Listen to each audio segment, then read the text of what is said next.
G'day guys, MFWest here, and Merry Christmas to all of you. Today I've got a Unholy DK Azure Vault plus 16, a pretty tough key that a lot of people generally want to avoid, so I'm here to give you some tips that will help you in there as an Unholy Death Knight. Now, overall I think it was a pretty decent key. We made some mistakes which cost us actually timing the key, but there's some really good tips for you guys in here for the bosses, so we narrowly miss it, but again, I still want to show you guys how each of the bosses work, because Tyrannical is not easy at all, alright? So let's get straight into it. Now, talents, on the left side of the tree, the Death Knight tree, pretty stock standard. The only thing that I think I'll mention two things. Death's Echo is mandatory for the last boss, you need it.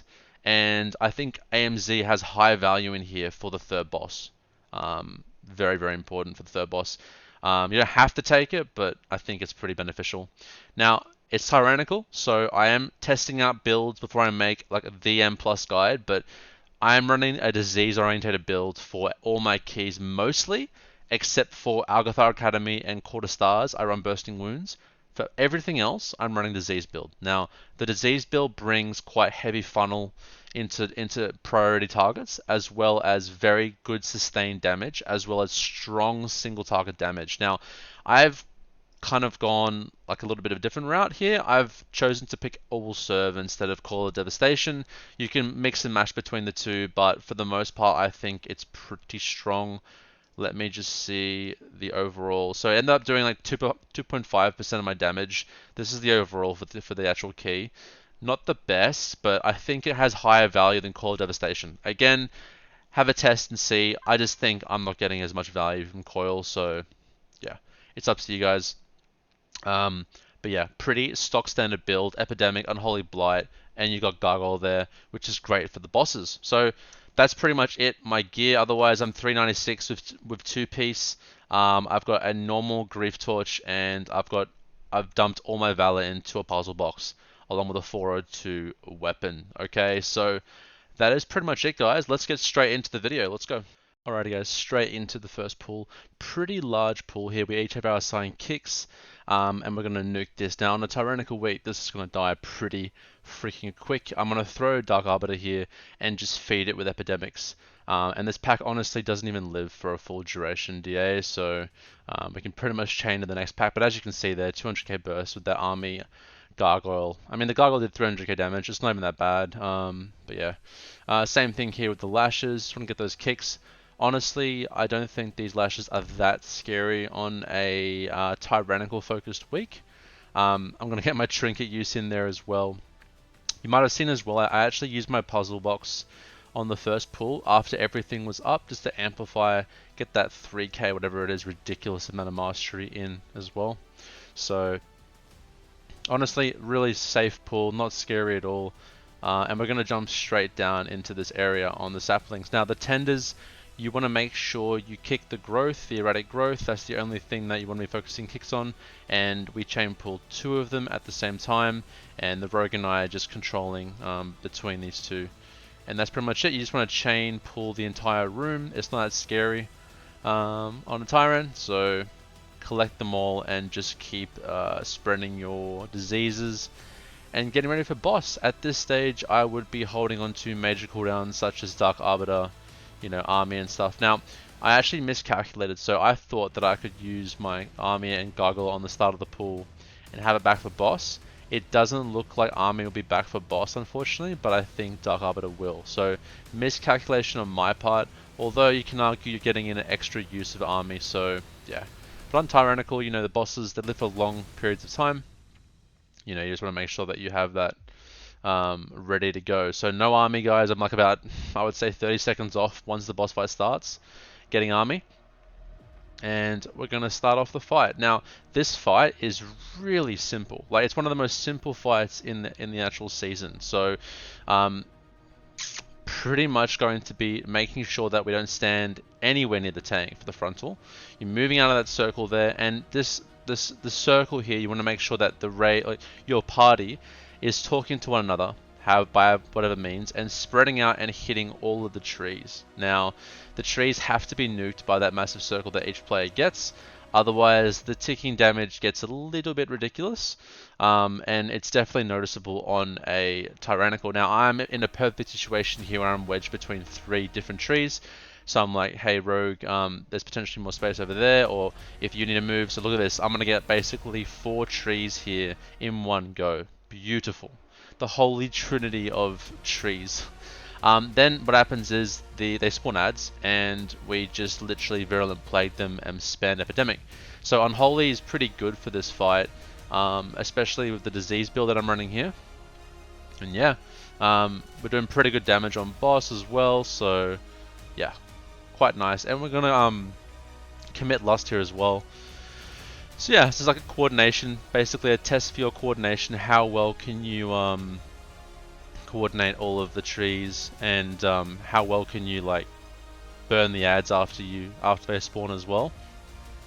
Want to be making sure that you are CCing the ads as well to help with damage. So straight after this pull, my Dark Arbiter is already back up, so I decided to throw it into these 2 elementals. The Waking Bane is the kick that you want to be making sure that you use. So the actual other casts are okay, the Arcane Bolts. It's mainly the Waking Bane, because that puts someone to sleep, and if that's your healer, that's pretty scary. So onto the actual platform itself, we've got 2 more elementals that we have to control, along with a Curator. Again, just making sure that we do this. Now, a Pat will come, and we're just going to take the Pat on straight head first. I commit army here as well, which is really good, so why not, because I have plenty of time before the next boss. The gap between the first and second boss is probably the largest gap between any of these bosses in Azure Vault, so by all means, use your army and you'll have backup. And we just want to make sure that we're landing our kicks here on these packs as well. And we're going to move on to the next pack. Now, these packs are pretty much identical around the room. I believe there's one other pack where we that will have like the Pat will come into the Pat. So this next pack's got something different. It's got a Crystal Fury. Now on Fortified, these things are fucking scary. Now the main thing that we're going to watch out on those is the Piercing Shards. Now the tank's blood, so he has double grip like me, and he's okay with micromanaging the Crystal Furies. Because once that Crystal Fury turns, which is basically facing at the tank and does that that frontal, it's really scary. So the frontal's called Piercing Shard, so I grip that one there just in case, but yeah, if that goes off, the tank will almost likely get one shot. Even on Tyrant, it's a bit sketchy. On Fort, it's like a definite one shot. So rogues can stun, you can knock it, you can grip it. You know, you just have to be ready to micro CC that mob specifically, along with getting kicks. So a kind of a scary pack for this platform area, but not that bad. So just speeding it up here, we're going to move on to the next pack now. There's actually 2 of them, and we're just going to make sure that we are stopping them by all means necessary. If the frontal for whatever reason goes onto the actual group, it's really scary. You might all just die. So yeah, dodging swirls, use Blinding Sleet as well to stop them. Yeah, Blood DK and DKs in general have a lot of stops, so really nice to have a tank that can do that. Now we're going to move into the hallways before the next boss, I believe, after we do this next level. But yeah, there's quite like this gap between first and second boss is really incredible. It's like a huge gap. These constructs we're pretty much going to pull together. They don't do too much, they just hit the tank, and you have to be very careful of their frontal. Like all things this season, everything almost has a frontal. So a puzzle box here, and we're going to go into the pack. Pretty big pull here, mostly on the tank. Like this is most of the damage is on the tank here.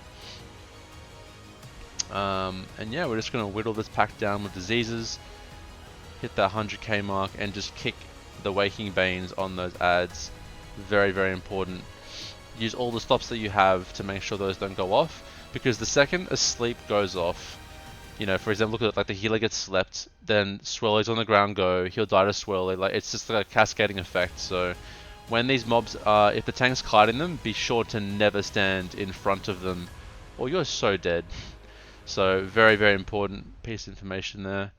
And yeah, we pretty much pulled like most of this area in like one pull. I get a cheeky Grim Totem off there, and we're looking going to the next pull. So we're now moving into the actual boss room for the next boss. and that's got all these lovely attendants and keepers and whatnot, these guards. They're okay. Just some basic kicks that we have to stop there. You can commit, when you enter this room, you can commit your 2-minute and 3-minute cooldowns. There's plenty of the room to clear. It takes a while, so yeah, by all means, like, I probably could have armied on cooldown again and had up for boss, but yeah, that's fine. This lieutenant we decided to kill separately,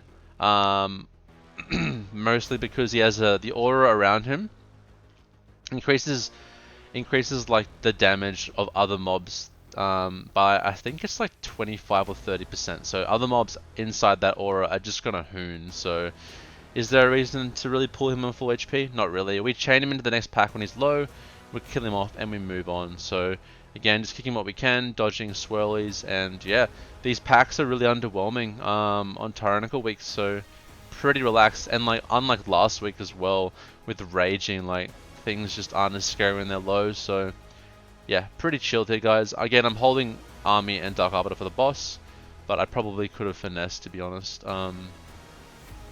There's still a lot of time to pull these mobs here. So Tank's gonna pull the remaining adds together, which is like 2 guards and this attendant pact. I'm pretty much going to be holding on to my cooldowns here. I do Slappy Hands. I just don't think Slappy Hands is that required on the boss for single target. It's more beneficial to use here. Get these mobs down, get us on the boss faster. So yeah, pretty straightforward packs, guys, and we're going to move on to the second boss of the instance, which I think in terms of throughput required for healers at least is one of the hardest. Alright, so this boss, kind of annoying, but we do the first phase wrong in my opinion, but we do a lot better job on the second phase. So we're just going to do damage here. We're going to save Lust when we come out of the first ad phase, and I kind of mess up my cooldowns and we'll talk about it. So big frontal ball, never be in front. If he turns at you and looks at you, you know, don't go near it. And ad spawns, tank or yourself grip the ad and kick it.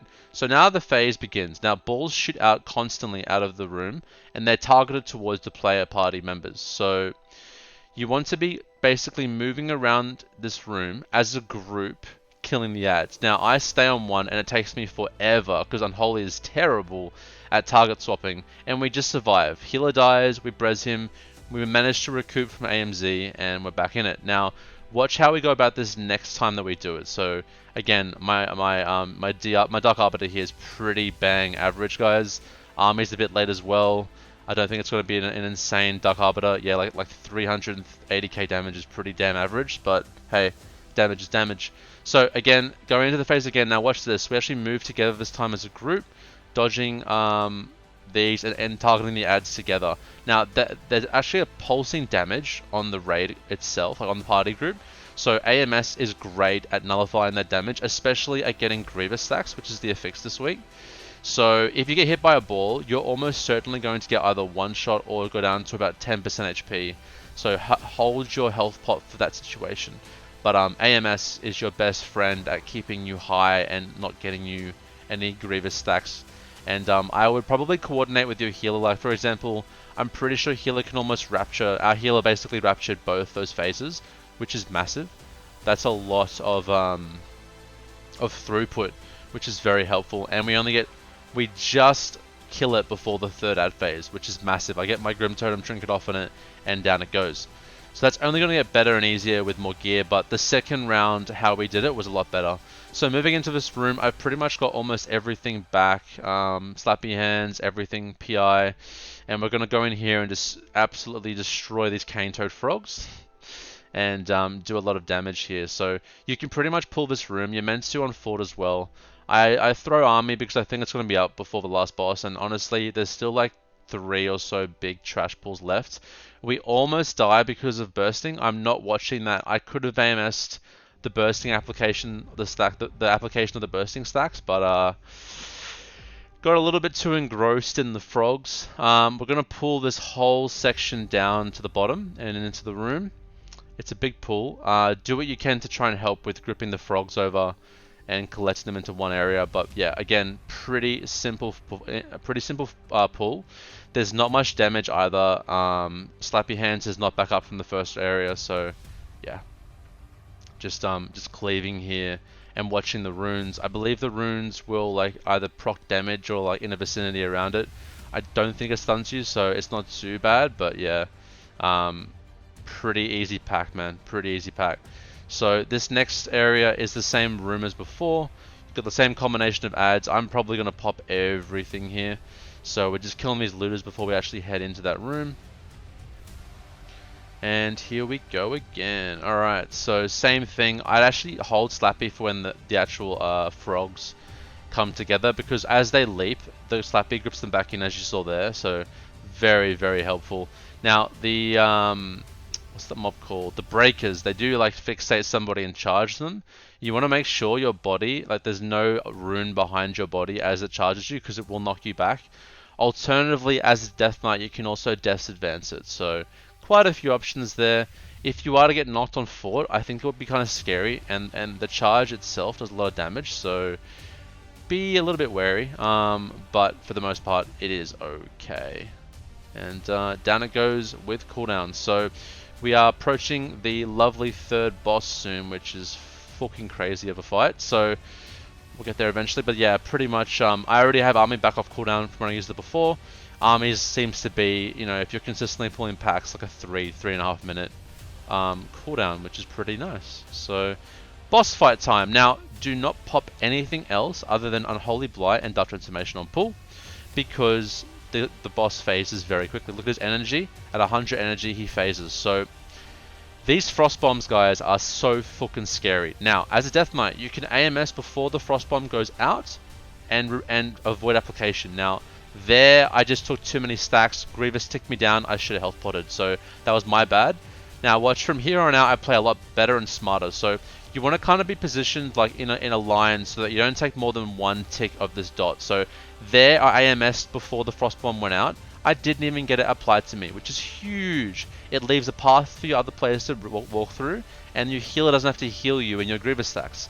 So we can pretty much safely AMS every second almost. Now, the absolute zeros, right before the absolute zero goes off, AMS, the AMS will absorb it, and your AMS will even absorb the next frost bomb. And I'm going to show you guys an example of this on the last frost bomb that we get. It's a beautiful overlap, and on a 16, the actual like explosion doesn't take your AMS, so you can dodge 2 mechanics with your AMS. Now, our Evoker goes down, and honestly, if you're out on a class that doesn't have like decent defensives, it's really hard. Like, you have to be very careful with how many applications of the dot you get. Fell Devastation goes on me. I just move out of melee. Here comes the absolute zero. So if you AMS like right before it hits, you avoid the absolute zero damage and you avoid the next frostbomb mechanic. So we're gonna get one more absolute zero before we kill the boss. And it's pretty hectic, guys. Like, you only want to be popping cooldowns after you go back to your normal phase, and you only want to be taking 1 tick of this damage on the floor. It hurts so much. So here, I'm looking for a gap. Remember, Death's Advance after every application. Ice Devastation on me. This is pretty freaking scary. I've used everything I can here. Run to the actual thing. Now watch, absolute zero AMS. My AMS is still up, and then the frostbomb goes out. AMS absorbs it as well. That is the best you can do there for your healer, so think about that. Now, moving on to the last boss of the instance, this is by far one of the hardest bosses, I think, in the season, due to the coordination required. So every time you move, you get a stack that slows your speed down. Now, remember, as Death Knights, we can't really be slowed more than 60% movement speed, but it's pretty scary. Now, when these ads spawn, you have to kill them before they actually fracture, or it throws a disgusting dot on you that is almost like a wipe on Tyrannical. So you kind of want to be spread out and ready for damage as well. There is a knockback mechanic. You want to be disadvancing the knockback every single time he pushes you back. So because getting pushed back in this fight is scary, because if there are orbs behind you, you will die. Now, our healer does a very good job of pulling the orbs away from the boss. Now, we kind of figured out that they are attracted to movement. So if you're moving non-stop, the orbs will move towards you and gravitate towards you. Now, it's kind of scary because you don't want the orbs to push you and lock you into places, especially with the knockbacks. So quite scary. Now, again, if you have high stacks, all you have to do is sit still, and then they will drop off in 5 seconds. So it's patience, but you have to be very careful at where you stop. Here's the frontal, almost hits me. I move out of the way, sidestep it. Now these orbs are all congregating around the boss, so I have one stack of Death's Advance ready for any kind of hard situation. As a Death Knight, we ideally in the ad phase want to be virulent plaguing everything and spamming Epidemic, whilst using our cooldowns to focus down any ones that are in a difficult location. As a group, you want to spread out and cover as much ground as you can. There is a little bit of RNG as to how clumped they are when they spawn. So these two are clumped. I literally disease everything. I trinket that one, cancel trinket to move out of those orbs. It is really hectic. So we killed that last set of ads, and we're looking pretty good to kill the boss here. So in the end, if you can control the ad phases and manage to kill all those ads before they basically explode, you have the fight under wraps. Again, other than that, kiting the actual orbs itself, it's an okay fight for DK, mainly because we have the ability to like immune the actual like slow. But it's quite a difficult fight to coordinate with your group. So double Death Advance is mandatory for this fight, I think, without a doubt. Unfortunately, we missed the timer on this one because we wiped previously to this actual clip of the actual boss, but very close to a 16 chest. But yeah, basically just wanted to show you guys, some of the tips and tricks for these bosses. But all in all, a pretty strong like dungeon for Death Knight. Unfortunately, there's not really massive pulls that you can do. I think the disease build, as previously mentioned, is dominant here mainly because you have access to Dark Arbiter. I don't think wounds will have that much of a play here. There are some pools that I think wounds can destroy, but for the most part, a lot of things are spread out, have jump mechanics, can't be locked down inside your D&D, so you lose a lot of value with bursting swords. So I do think that disease is the overall winner here for this dungeon. So yeah, we also have AMS is huge on most of these fights, so in terms of our survivability, I think DK is really strong as well. So thank you very much for watching, guys. I'm going to wrap it up. Please comment down below if you have any tips for Azure Vaults, but plenty more content on the way. Please give the video a thumbs up, and I will catch you guys next time. See ya.